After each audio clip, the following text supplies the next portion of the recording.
Well, United States President Joe Biden invoked the Cuban Missile Crisis on the weekend to emphasise just how serious the current standoff with Russia is.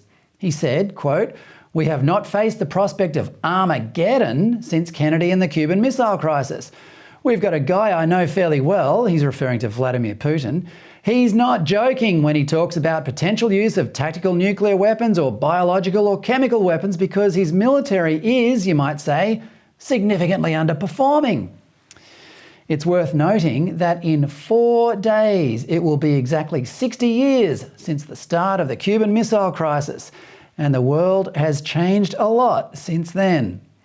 For a start, it was easier for Kennedy to stand up to the Soviet Union because he was standing up for the United States, which to him was both the beacon of hope for the world and the adversary to the totalitarian Soviet Union.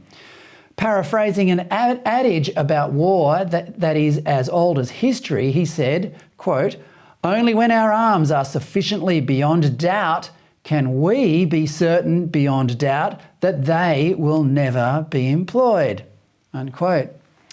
In other words, to prepare for peace, prepare for war. If you want peace, prepare for war.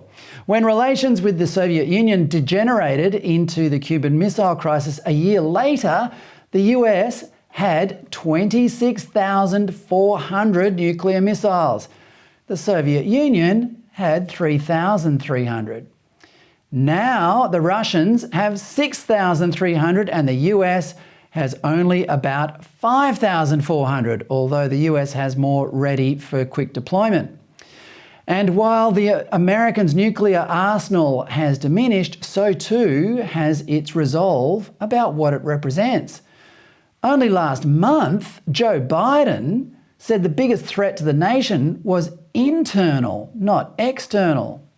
Donald Trump and the MAGA Republicans represent an extremism that threatens the very foundations of our republic.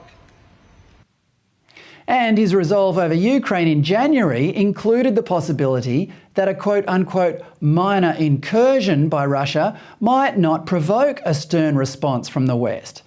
The White House had to correct him on that one. Add to that the distinctly unpatriotic corruption he's accused of committing over his long political career, including selling his own political favours to foreign adversaries, and you'd have to say that Biden doesn't inspire the same confidence Kennedy did. Neither does Ukrainian President Vladimir Zelensky, who has called for us to do what we managed to avoid during the entire Cold War: hit Russia with a preemptive nuke.